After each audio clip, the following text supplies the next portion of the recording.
Querido, dando continuidade ao livro de Salmos, hoje eu quero trabalhar com vocês o Salmo de número 10, e o título dessa pregação é O Senhor dos Oprimidos.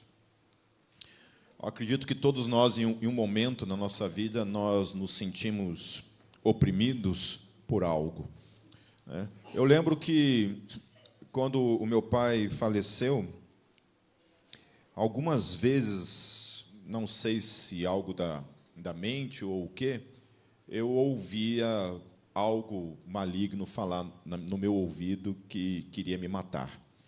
Então, eu sentia esse tipo de opressão naquele momento. Parecia um espírito de morte mesmo, que ficava cercando a minha vida e querendo algo nesse aspecto. E eu lembro que um amigo de seminário, que hoje também é pastor, o Jimmy, uma vez ele chegou para mim assim, e falou do nada, assim, nesse mesmo tempo em que eu tinha perdido meu pai, ele chegou para mim e falou assim: Pipe, Deus mandou falar para você que Satanás pediu a tua vida, que Satanás está querendo matar você. Claro que nós sabemos que nós temos um inimigo em comum e que esse inimigo quer nos matar e quer nos destruir todo o tempo. Mas foi um período em que eu senti muito a opressão nesse aspecto, né? E quando essa igreja começou também, lá em 2001, eu e a Kátia tivemos muitas experiências assim nesse aspecto sobrenatural, com algo que a gente entende que, de fato, era Satanás, né? Inclusive, nós tínhamos algumas visões dentro do nosso quarto, assim, que a gente via o inimigo se apresentando mesmo, né? Não naquele aspecto de com chifre, todo vermelho, né, com roupa do Atlético, não era isso, né?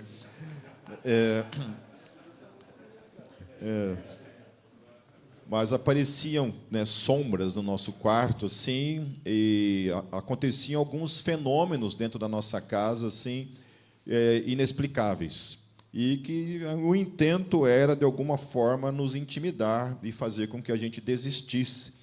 Então, nesse tempo que começou a Gólgota, eu lembro que tinha uma pessoa que falava que ela tinha parado de orar, inclusive, e deixado de lado essa coisa da intercessão, essa coisa da guerra espiritual, porque era ela se propor a orar que as coisas começavam a dar errado, que o inimigo se levantava, passava a ter pesadelos, coisas nesse aspecto, né?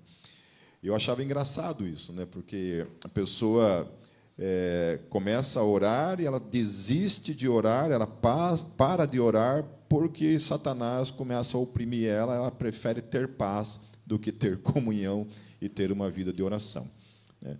Então, eu também entendo assim, eu entendo que quando a gente se propõe, de fato, a buscar a Deus e ter uma vida de santificação, uma vida de obediência a Deus, eu creio que o inimigo se levanta.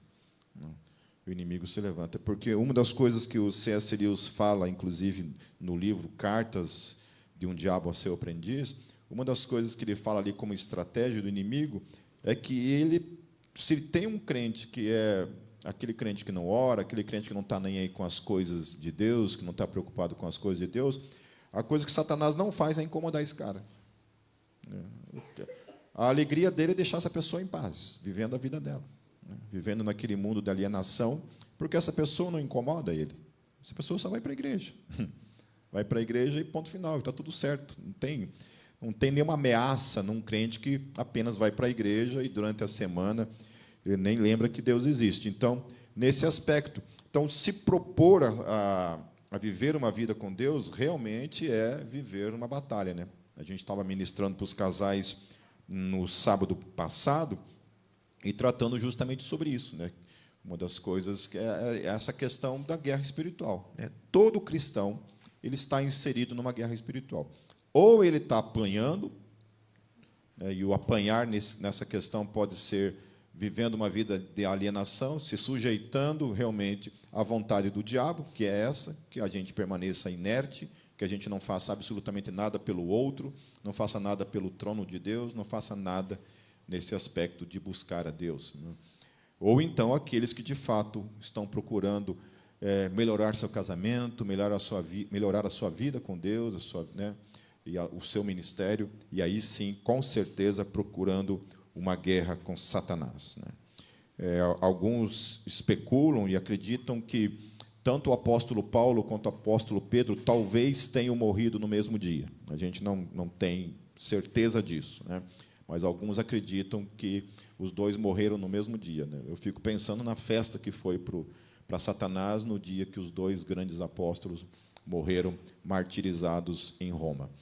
Então é isso. Eu acho que tem crente que, quando morre, Satanás fala assim: graças a Deus. Ele até faz um louvor ao Senhor, porque aquele cara morreu, né? Agora, tem uns que, quando morrem, não faz diferença nenhuma. Então, a gente tem que ter essa convicção de que precisamos buscar a Deus. Mas o salmista, ele começa dizendo assim: Senhor, e aí, como todos nós já sabemos, no hebraico ele vai falar Yahvé. Então, Senhor, por que estás tão longe? Por que te escondes em tempos de angústias? Então, esse é o sentimento de todos nós, em alguns momentos. Em alguns momentos, nós temos esse sentimento de que Deus nos abandonou, de que Deus nos deixou à própria sorte. Algumas pessoas conseguem viver a vida sem nenhum tipo de expectativa para com Deus e, portanto, vivem suas vidas, de fato, negando a existência de Deus, né? Então, não tem a quem reclamar, não tem para quem recorrer. Então, não tem esse tipo de crise nesse caso. Se as coisas dão errado, as coisas simplesmente dão errado, e é assim que a vida funciona. Eu estava assistindo uma entrevista de um cara que eu sou fã já há muitos anos, que é o João, e ele é guitarrista do Ratos de Porão. Então, eu estava vendo uma entrevista do João, e o João falando umas coisas assim bem contraditórias, né? Que ele falando de assuntos políticos, né? de questões assim, e criticando algumas questões de cunho político, mas, ao mesmo tempo, ele falava assim que, por exemplo, quando ele está assistindo um futebol e um cara faz um gol lá e levanta o dedo para o céu e agradece a Deus por aquele gol, né? A vontade que ele tem de pegar alguma coisa assim, arrancar a cabeça daquele cara, esquartejar o cara e matar o cara, né? Eu falei, mas que coisa mais contraditória, né, cara? Que coisa mais contraditória. Você odeia a esse ponto de desejar a morte de uma pessoa que faz qualquer coisa contrária àquilo que você tem como filosofia de vida, né? E nós não fomos chamados para odiar ninguém, né? A Bíblia fala que irai-vos, mas não pequeis. Então, claro que nós sentimos raiva, nós sentimos ódio em certas coisas nesse mundo, né? Há certas coisas de injustiça que acontecem no mundo que a gente se ira, a gente sente raiva, a gente sente vontade de arrancar a cabeça de alguém de vez em quando, né? Às vezes pode ser do marido, às vezes pode ser da esposa, né?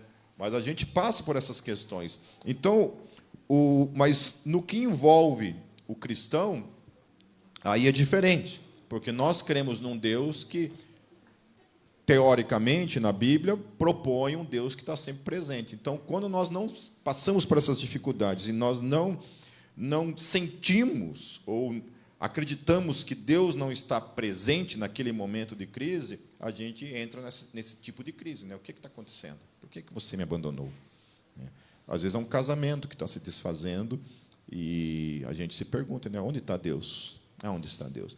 Quantas e quantas vezes eu ouvi de pessoas que estavam passando por situações na vida em que, por exemplo, o marido pecou ou a esposa pecou e a pessoa entra numa crise. Por que Deus permitiu que aquilo tivesse acontecido, né? Como se Deus tivesse um controle absoluto sobre as nossas atitudes. Então, se Deus tivesse um controle absoluto sobre as nossas atitudes, nós pecaríamos? Não. Não. Essa é a grande crise da teologia, né? Inclusive essa teologia reformada, né? Conciliar essa coisa da soberania de Deus com a responsabilidade humana.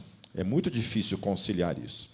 É difícil mesmo, né? Porque há textos bíblicos que parecem apontar que Deus tem o controle de todas as coisas, e há textos bíblicos onde o homem é o responsável pelas escolhas que faz, né? Eu creio nas duas coisas, mas eu creio que a soberania de Deus sobrepõe todas as coisas. Então, ainda que haja liberdade para algumas burradas que a gente comete na vida, né, tudo isso está dentro da soberania de Deus, porque, de alguma forma, isso vai convergir, de alguma forma, para algo que vai glorificar a Deus, de alguma forma. Amém? Certo? Eu sempre falo daquela questão da liberdade em Deus, né? A liberdade que o cristão tem em Deus é uma liberdade que tem um limite. Por causa do seu amor por nós, por causa da sua soberania em nossas vidas, quando nós vamos ultrapassar aquele limite da graça, Deus dá um tapão, como um bom pai, dá um tapa na orelha para que a gente volte para o centro da vontade dele. Amém? Porque quantas vezes eu estive muito perto desse limite entre a fé e a apostasia, entre a fé e deixar de caminhar com Deus por causa de idiotices na vida, por causa de escolhas estúpidas. Né? Amém, queridos? Certo? Então, essa é a indignação dele. Ele começa a ficar indignado, ele começa a pensar e a cogitar que Deus está se escondendo dele, como se Deus estivesse fugindo dele. E isso não faz muito sentido para nós. Nós que cremos num Deus que é onipresente, um Deus que está presente o tempo todo, por isso que tem certas teologias que são confusas nesse aspecto e parece validarem esse tipo de coisa. Por exemplo, teologia que fala, pecou, o Espírito Santo sai. Você se arrepende, o Espírito Santo volta a habitar na tua vida. Você peca, o Espírito Santo sai da tua vida. Né? Você se arrepende, o Espírito Santo volta para a tua vida. Esse tipo de teologia parece favorecer esse tipo de crença. A crença de que é possível mesmo que Deus foge da gente, de que Deus nos abandona, de que Deus larga a mão dos seus escolhidos, dos seus filhos. Então, o salmista está enfrentando uma crise, ele está observando certas coisas acontecendo ao redor dele, e ele pensa, ele cogita que Deus está abandonando ele, de que Deus não está perto dele. E muitos de nós podemos pensar assim, né? Em muitos momentos da nossa vida. E aí sempre é aquilo que eu tenho falado, especialmente nesses últimos tempos, que nós temos que sempre confrontar aquilo que nós sentimos com aquilo que a palavra diz. Nós não podemos estar sujeitos aos nossos sentimentos. Jamais. Porque sentimento é uma coisa que se altera, é uma coisa que modifica. Você vê por pessoas que estão apaixonadas, né? Se apaixona, fica louco de paixão, perde totalmente o raciocínio, fica cego, fica um bobo. Né? Eu falo porque eu fiquei assim com a minha mulher. Né? Fiquei parecendo um retardado. Né? Então, você perde o raciocínio, você não sabe mais como raciocinar direito, você abandona projetos, você abandona sonhos. Tem gente que abandona a faculdade, tem gente que perde o emprego porque não consegue raciocinar mais. Fica tomado por isso. Né? Enquanto a pessoa que realmente é movido pelas suas razões, o sentimento está ali. Mas esse sentimento, dizem que a paixão dura 2 anos. Diz que depois é no máximo 2 anos. Tem gente que dura um dia, tem gente que dura meses. Né? Então, dura 2 anos. Mas a razão ela precisa predominar sobre aquilo que nós sentimos. Então, mesmo que você se sinta abandonado, se apegue naquilo que a Bíblia fala, naquilo que a palavra diz. Que o Senhor Jesus disse, eis que estarei convosco todos os dias, até a consumação dos séculos, ou seja, até o fim de todas as coisas deste mundo. Amém? Certo? Então, confronte esse sentimento. Uma das coisas interessantes é que essa palavra no hebraico, angústia, ela significa dificuldades, ela significa aflição, ela significa problemas, ou seja, quem que não tem problema? Quem que não passa por momentos de problemas, de angústia, de dificuldade? Quem de nós que não passamos por isso? E que, então, diante desses problemas, dessas dificuldades, que muitas vezes vêm de bando, né? Às vezes, lá em casa, lá, tem semana lá que a coisa vem de bando, assim, acontece tudo errado num dia só. Quantas vezes nós não passamos por isso? Mas uma coisa interessante, que essa palavra também significa, que fala sobre esposa rival. Então, o salmista também está falando de alguma forma assim, por que te escondes em tempos que a minha esposa está brigando comigo o tempo todo? Está como minha inimiga. Imagine essa mulher, cara. Essa mulher faz o cara quase apostatar na fé de tão endemoniada que ela é. Né?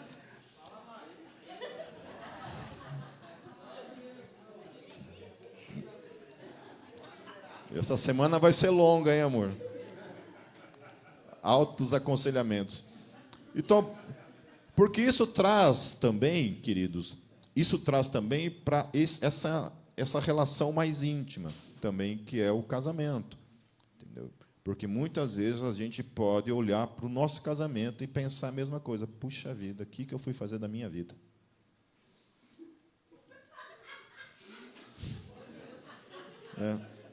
O que eu fui fazer da minha vida?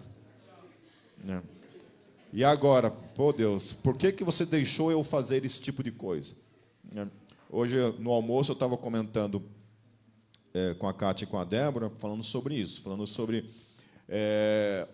de pessoas que eu sou muito difícil, vai ser muito difícil eu falar assim coisas assim muito radicais assim para pessoas assim, sabe? Geralmente eu procuro ser uma pessoa bem moderada, com muito cuidado, com muita sabedoria, porque às vezes eu posso estar errado.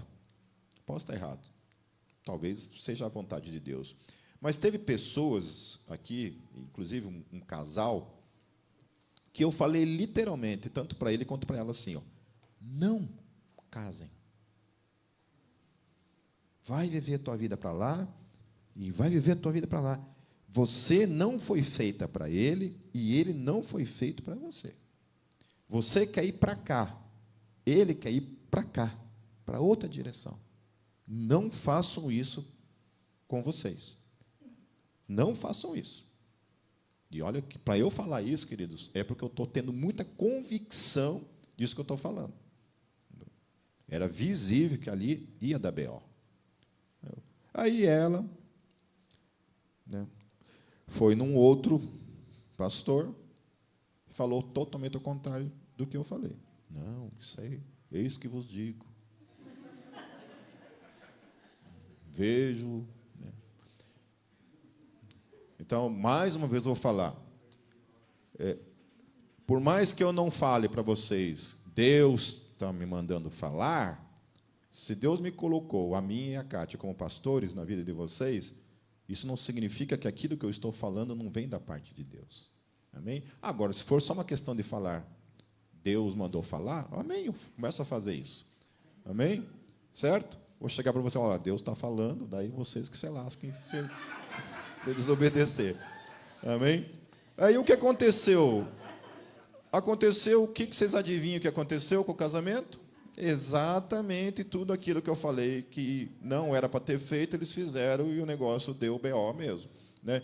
Então, assim, só que, veja só, uma vez que casou, mesmo que eu tenha falado, olha, vai dar B.O., o que eu falei depois, por exemplo, ele me procurou, falou, Pipe, estou querendo largar os bets aí. Entendeu? Antes que tenha assassinato. Né? Falei, estou querendo largar os bets, não aguento mais. Eu falei assim, você já orou? Ele falou assim, orei. E o que Deus te falou? Que é para eu não separar. Eu falei, então, por que você está perguntando para mim?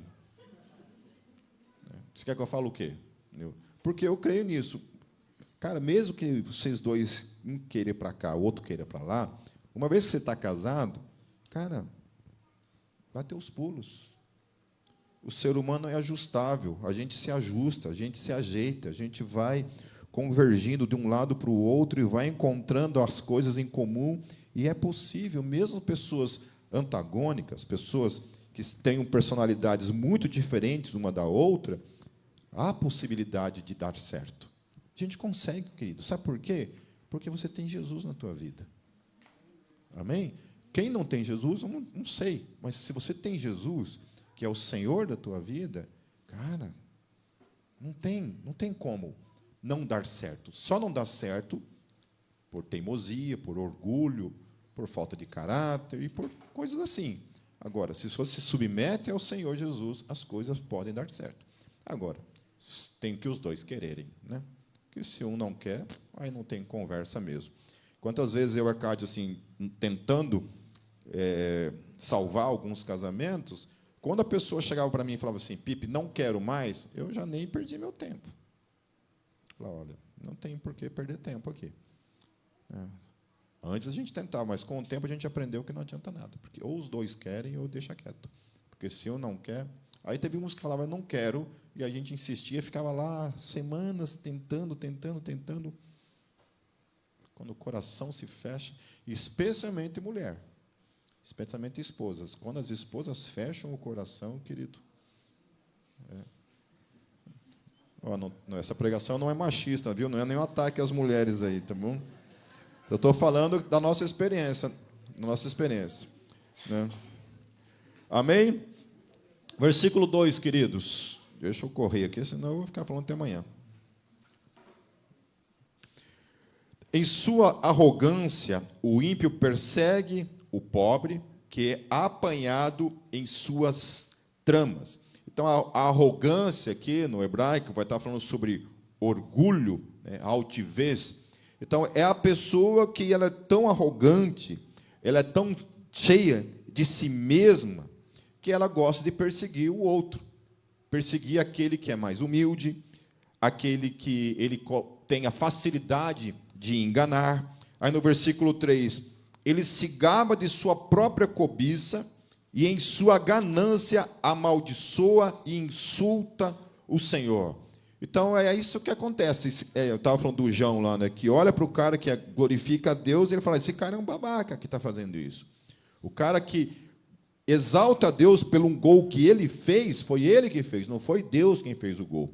Mas ele teve a petulância, segundo ele, de glorificar a Deus por algo que ele fez.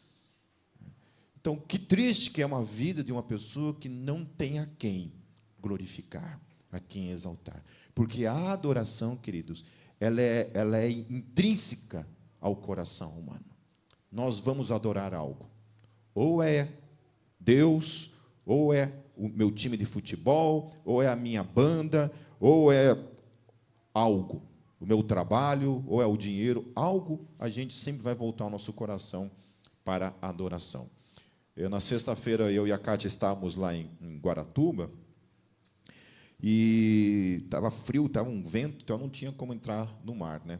Então, ela ficou lá com os pés na água, lá, mas eu fiquei na calçada, sentado num banquinho, e o céu, ele teve várias nuances, assim, sabe, de nublado, assim, tinha uma parte do céu que entrava mais luz, e eu fiquei ali, naquela calçada ali, sabe, adorando a Deus e glorificando a Deus por aquela visão que eu estava tendo, assim, sabe? Vendo o mar, vendo a beleza da natureza e glorificando a Deus. Eu comecei a me quebrantar ali, eu comecei a chorar.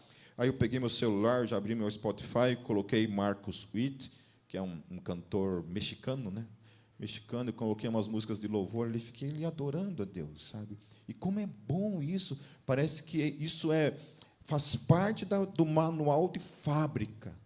Porque quando a gente adora a Deus, há um preenchimento de propósito, há um preenchimento de vida dentro de nós. E como foi maravilhoso isso, sabe?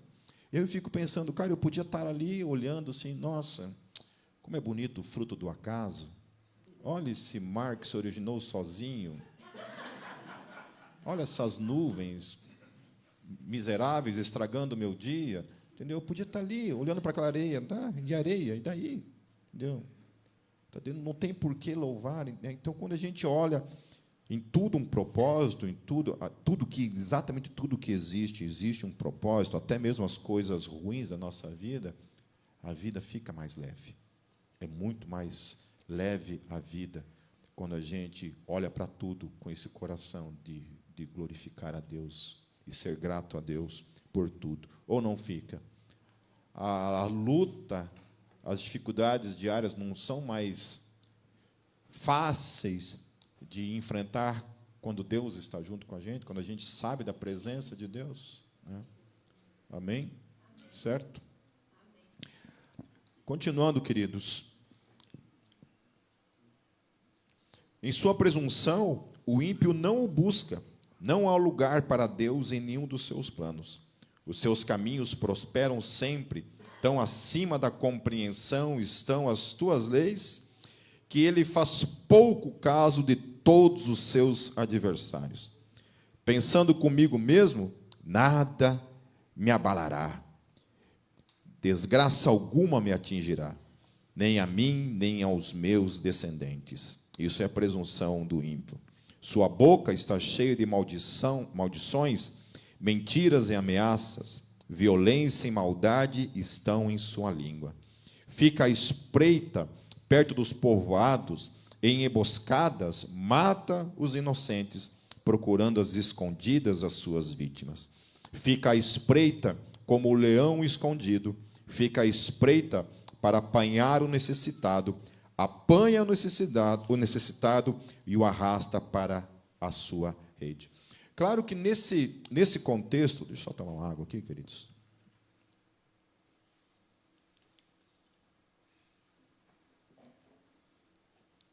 Nesse contexto, o salmista ele não está abordando o inimigo num ponto de vista espiritual. Ele está falando literalmente de uma pessoa, de um ser humano, né, que cerca, que é arrogante, que nega a Deus e que quer, de alguma forma, matar o outro para seus próprios fins, para a sua altivez, para alimentar a sua fome de poder.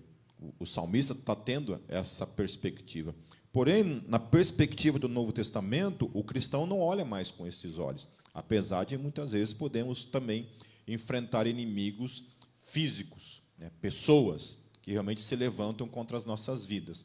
Mas nesse aspecto, então, na perspectiva do Novo Testamento, quando a gente olha para essa questão do inimigo, nós temos um inimigo, que é Satanás, que é o diabo.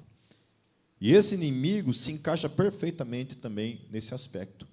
Alguém que quer destruir a tua vida, em todos os aspectos dela. A tua mente, o teu trabalho, o teu casamento, a tua paternidade, a tua filiação, os teus relacionamentos, quer o teu físico, ele quer matar, ele quer destruir a tua vida. Então, quando a gente olha para isso daí, eu queria fazer uma ligação dentro da perspectiva do Novo Testamento, trabalhando com 1 Pedro. Eita, eu não coloquei o capítulo aqui. Estou desconfiado que eu acho que é capítulo 5, queridos. No verso 6. Está ali. Foram procurar lá. Obrigado, Júlia. Capítulo 5, a partir do verso 6.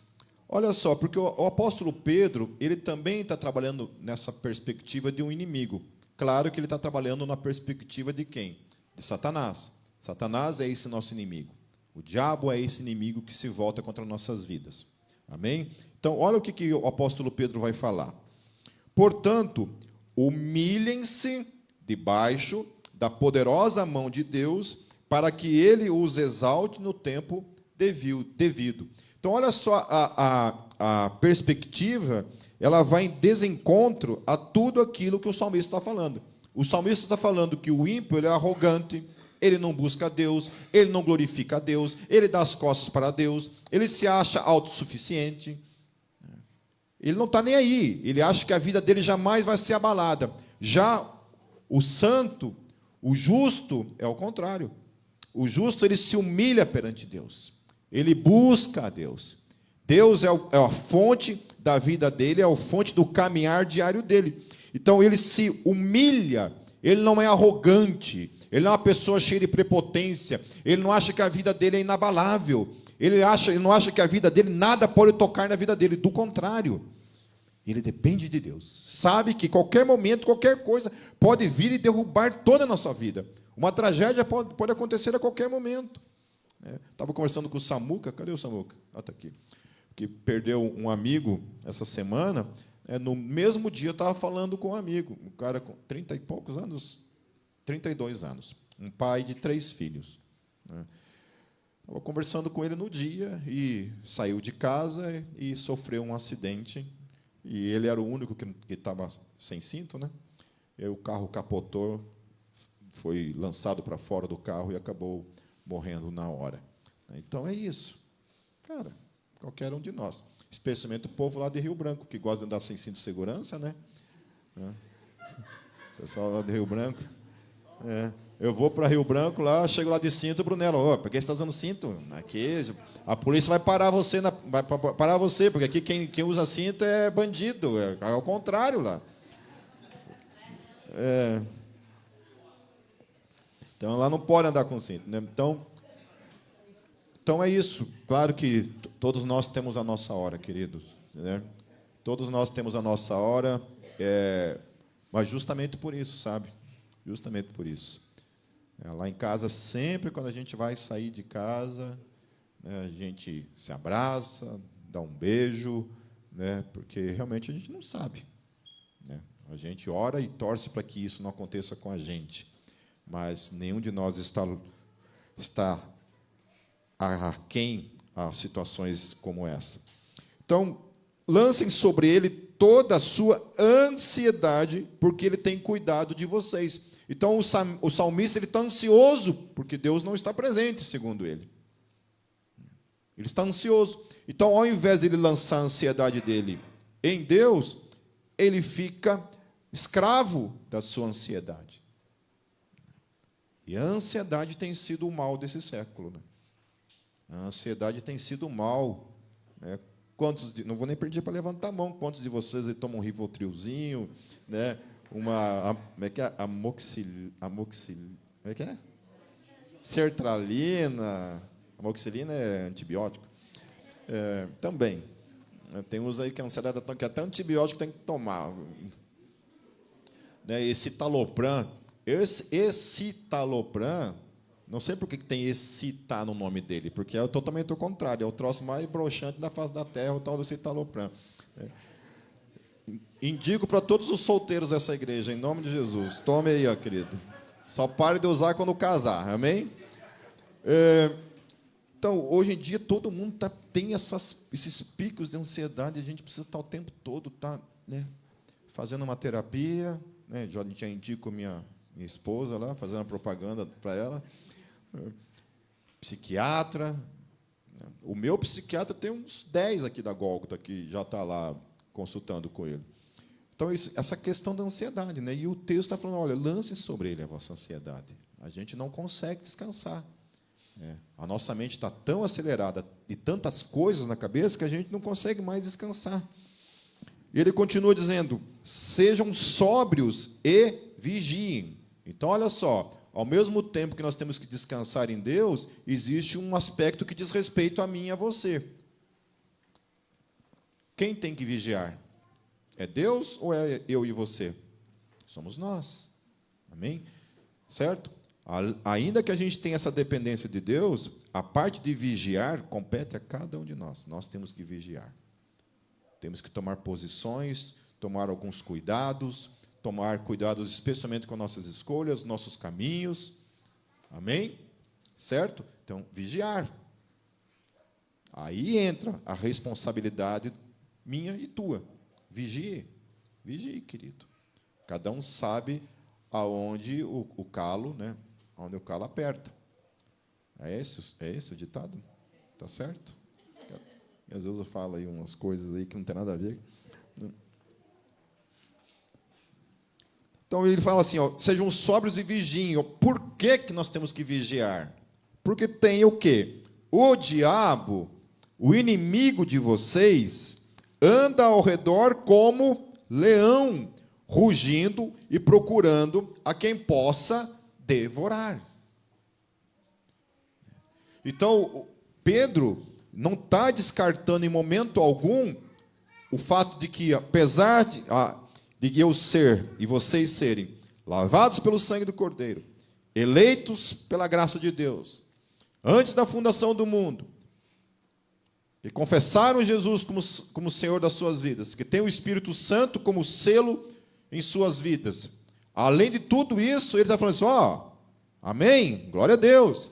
Nada pode nos separar do amor de Deus, amém? Amém. Mas vigiem,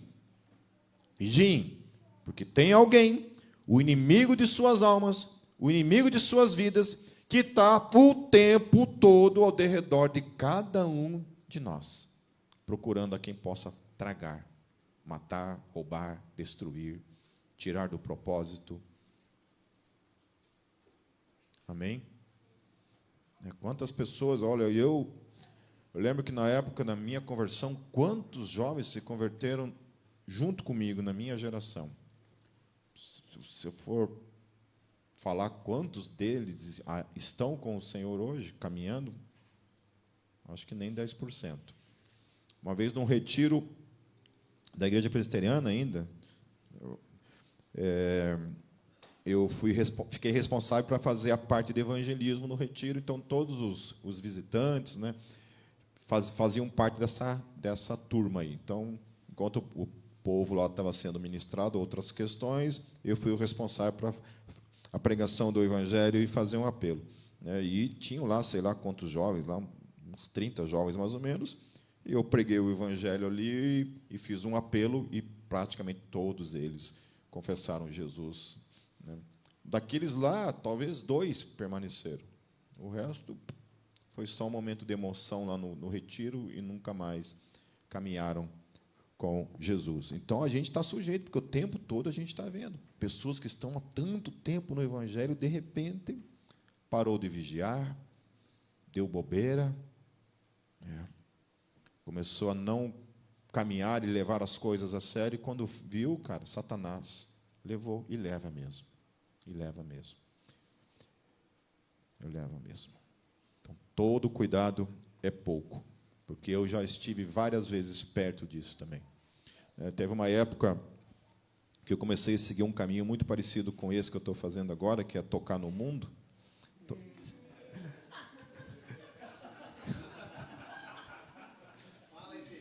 Fala, Jeová. E, na época, eu era solteiro, né? Eu nem namorava, né? A gente não namorava, né?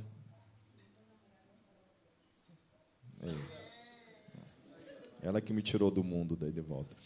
Mas eu já era crente já há um tempo, e eu comecei a viajar para tocar com a banda todo o final de semana. E daí não tinha tempo para ir para a igreja. E fui. Quando eu vi, eu fiquei acho que uns 2 anos tocando nessa banda. Quando eu vi, cara, meus princípios, meus valores já estavam tudo distorcidos, eu já estava totalmente perdido, assim, perdido. Né? Não estou profetizando isso para agora, né? Porque agora eu sou um homem casado, minha esposa vai comigo, né? Só estou tocando com homens casados, menos meu filho, né? E é isso aí. Então, todo cuidado é pouco. Nem sei porque eu falei esse exemplo aqui, viajei na maionese.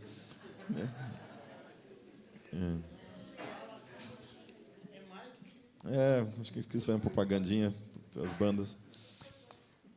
Então, ele continua dizendo, resistam-lhe, permanecendo firmes na fé. Olha que coisa maravilhosa.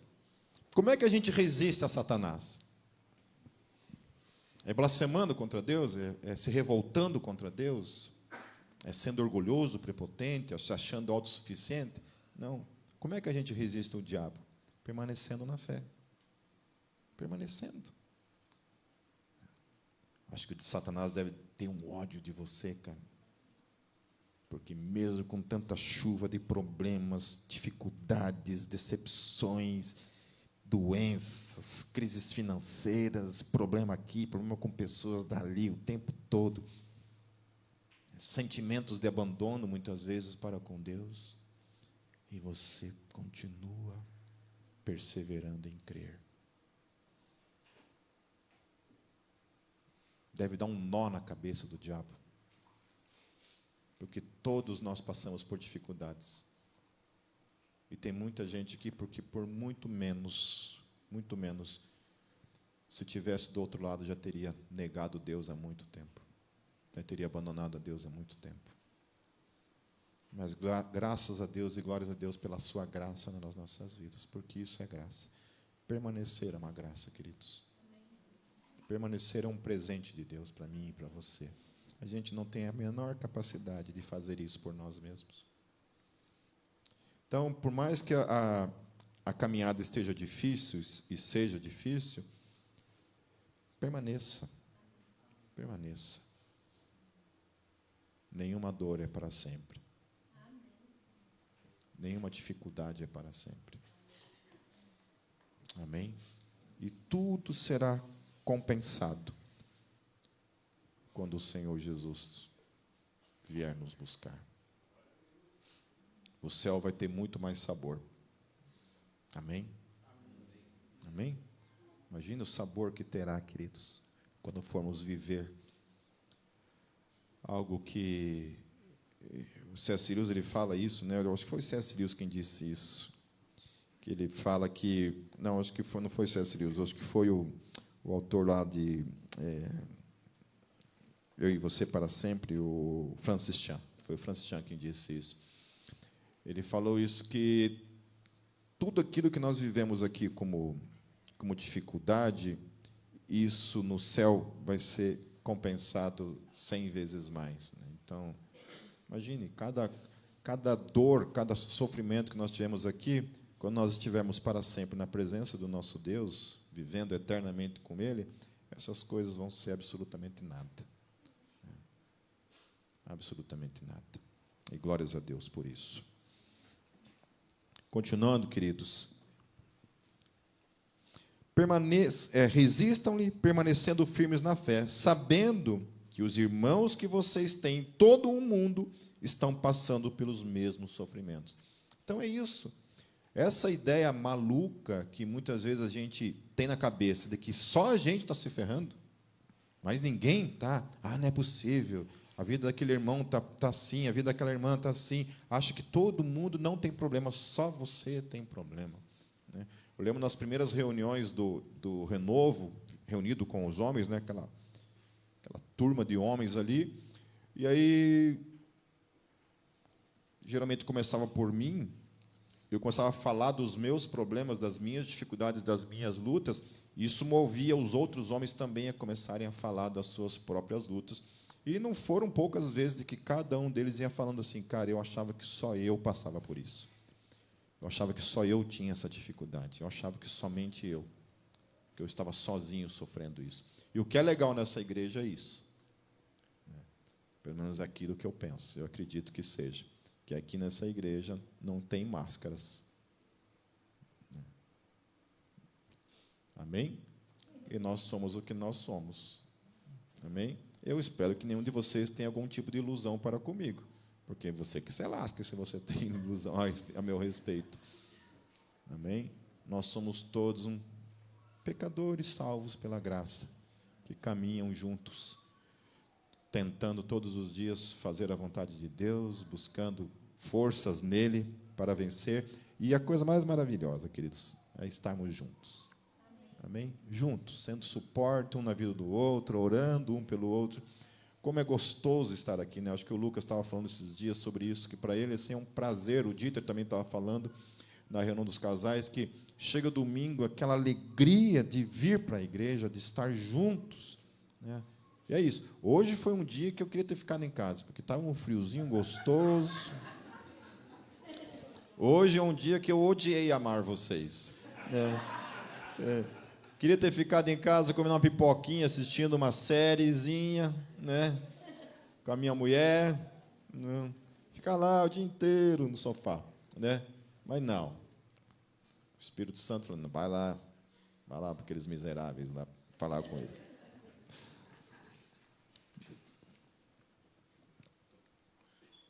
No versículo 10, o Deus de toda graça que os chamou para a sua glória eterna em Cristo Jesus. Olha que lindo. Depois de terem sofrido durante pouco tempo, os restaurará, os confirmará, lhes dará forças e os porá sobre firmes alicerces. Aleluia. Não importa o que a gente passe, Ele prometeu. Não é um homem que está prometendo, não é o apóstolo Pedro que está prometendo, não é o Pipe que está prometendo, não é ninguém, mas é o próprio Deus que está nos dando essa promessa. Que o tempo aqui é curto e Ele está nos preparando para algo infinitamente superior e maravilhoso para nossas vidas. A Ele seja o poder para todos sempre. Amém. Aleluia. Voltando lá no Salmo, queridos, para a gente terminar, no verso 10, agachado fica de tocaia As suas vítimas caem em seu poder. Pensa consigo mesmo: Deus se esqueceu, escondeu o rosto e nunca verá isso. Essa é a presunção do ímpio, achando que ele pode fazer todo tipo de injustiça e que Deus não está olhando para isso. Às vezes eu fico pensando, né, cara, de pessoas que roubam, assim, fazem o mal para o outro, achando que ele vai ficar impune para isso, né? Acho que nada de mal vai acontecer com ele. Porque por mais que a justiça humana pode falhar, a justiça de Deus nunca irá falhar. Nunca, nunca, nunca irá falhar. Todo o mal que o homem comete nesse mundo, um dia ele prestará contas. Salvo aqueles que estão salvos pela graça em Cristo Jesus, cujo preço do pecado já foi pago por ele naquela cruz. E o salmista continua dizendo: levanta-te, Senhor, ergue a tua mão, ó Deus, não te esqueça dos necessitados. Porque o ímpio insulta a Deus, dizendo no seu íntimo: de nada me pedirás contas? Mas tu enxergas o sofrimento e a dor, observa-os para tomá-los em tuas mãos. A vítima deles entregar-se-á a ti, tu és o protetor do órfão. Quebra o braço do ímpio e do perverso, pede contas de sua impiedade, até que dela nada mais se ache. O Senhor é rei para todo sempre, da sua terra desapareçam os outros povos. Eu gosto muito desse verso 16, quando o texto fala da sua terra. Ou seja, de quem é o mundo, de quem é a terra, de quem é esse planeta, a quem pertence todas as coisas, mesmo aqueles que não creem, mesmo Satanás e os seus demônios, tudo é dele. Tudo é dele. Ele é o regente, ele é o criador e o regente de todas as coisas. Amém? Satanás não tem nenhum tipo de autonomia diante de Deus. Tudo aquilo que ele faz debaixo da soberania de Deus. Nada, nenhuma vida pode ser tocada, nenhum mal pode ser feito por ele sem que Deus diga: pode, faça. Pelo menos essa é a revelação que a Bíblia nos dá. Quando Satanás foi querer tocar em Jó, ele simplesmente chegou e tocou em Jó? Não. Teve que ir lá pedir permissão. Olha, posso tocar lá no Ronei? Deus está liberando ultimamente, Ronei?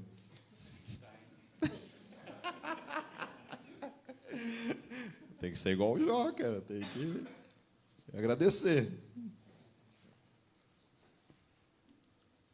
Tu, Senhor, ouve a súplica dos necessitados. Tu os reanimas e atendes ao seu clamor.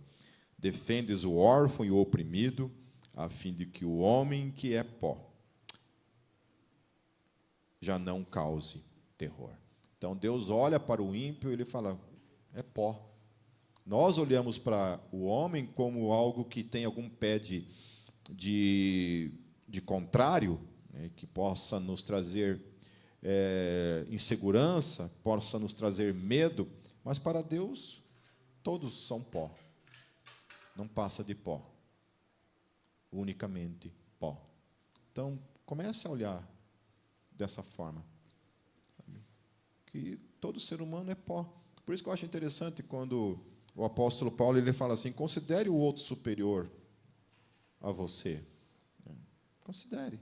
Esse é um sentimento que tem que estar em nós, um sentimento de diminuir, de pequenez, de se tornar pequeno, sabe? De não querer ser altivo, de não querer ser melhor do que ninguém, sabe? O outro quer se achar, deixa o outro. Deixa o outro. Deixa o burro achar que é alguma coisa a mais do que pó, porque ele é só pó, como todos nós. Nós somos pó. Mas somos um pó diferente, né? Um pózão. Somos um pó que Deus, pela sua graça, nos fez vasos, fez um barro e nos fez vasos de misericórdia, onde Ele tem transbordado a sua graça em nossas vidas. Amém? Por mais pequeno que eu e você sejamos, Ele está vivendo em cada um de nós. Amém, queridos? Esses dias eu vi um vídeo no Instagram na perspectiva do universo à Terra. Então, o cara, foi como se fosse um zoom, assim, de longe, indo, até chegar no planeta Terra, né, cara? Nossa, aquilo ali é uma loucura, né? Uma loucura, porque a infinitude do universo, né, cara? Nós não somos absolutamente nada, nem perceptível nós somos, depende da distância. Né? Depende da distância, a gente nem consegue ser visto. Né? Mas nós temos um Deus que, dentro de todo o universo, Ele tem os olhos voltados não somente para esse planeta imperceptível, mas para esse ser humano pequeno, que é pó, que somos nós. Isso nos coloca numa posição de humildade, sabe? Por isso que o ser humano, ser uma pessoa arrogante e altiva, não faz sentido. Nós não somos nada. Nós não somos nada. Hoje a Débora falou, né, que o apartamento lá de uma pessoa lá, tipo no 7º andar, né? Ela, que bom, né? Não tem risco de tsunami, né? A pessoa pensando em tsunami quando vai para a praia, né? Mas é bem isso, né? Porque quando você vê uma tsunami acontecendo, né, você vê as pessoas, assim, os carros sendo lançados, levados, assim, cara, os carros parece que é nada. É como se tivesse com uma mangueirinha assim, né, tirando a sujeirinha da calçada, assim, não é nada. Não é absolutamente nada.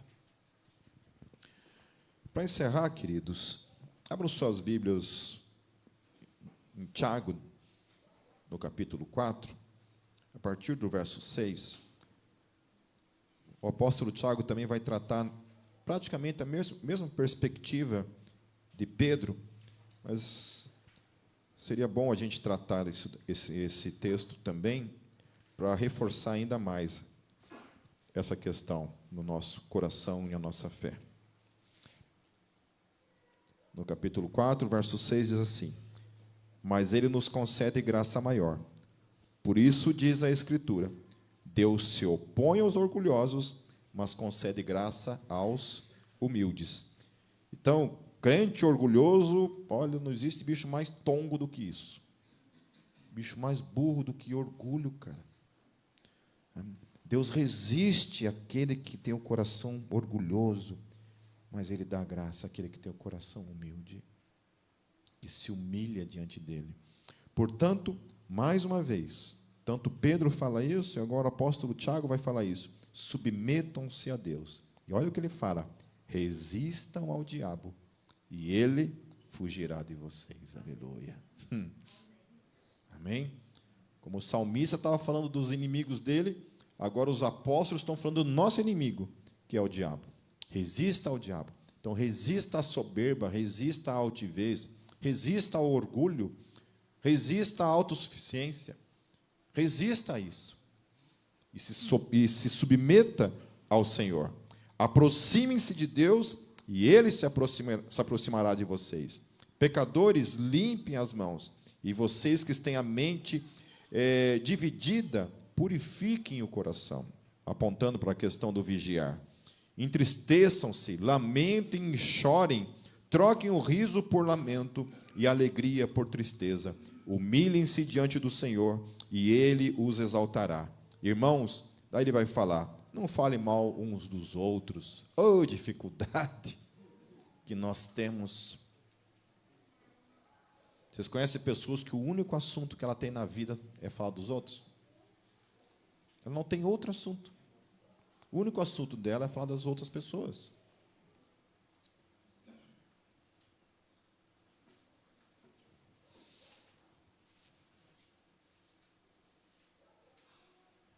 Quem fala contra o seu irmão, ou julga o seu irmão, fala contra a lei e a julga. Quando você julga a lei, não a está cumprindo, mas está se colocando como juiz. Há apenas um legislador e juiz, aquele que pode salvar e destruir. Mas quem é você para julgar o seu próximo?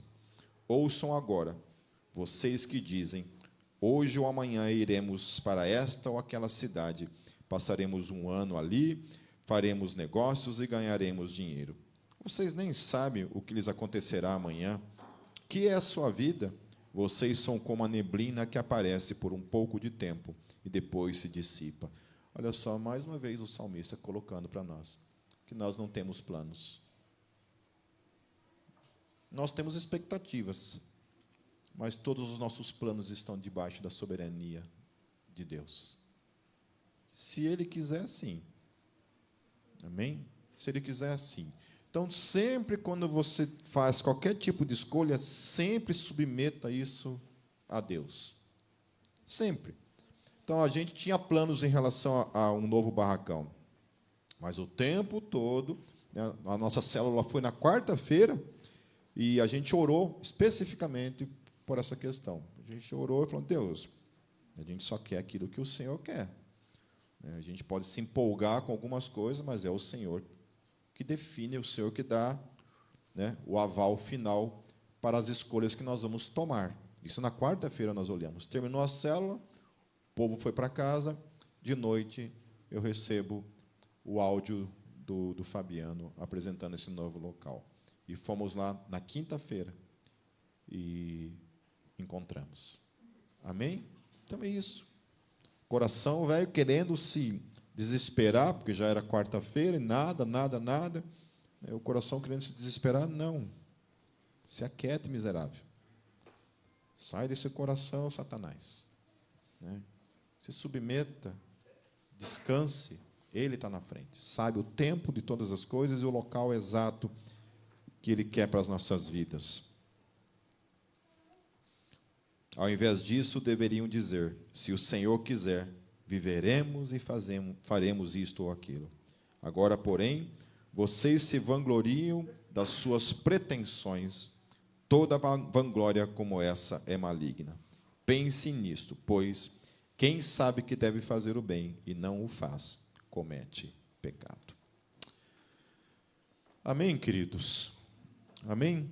Então, eu queria tratar essa questão de que todos nós somos pessoas que passam por momentos de opressão, de lutas e dificuldades na vida, e podemos incorrer em questões de se sentir abandonado, de achar que Deus nos deu as costas, que Deus está cego para com a gente, que Deus não está enxergando o que está acontecendo com a gente.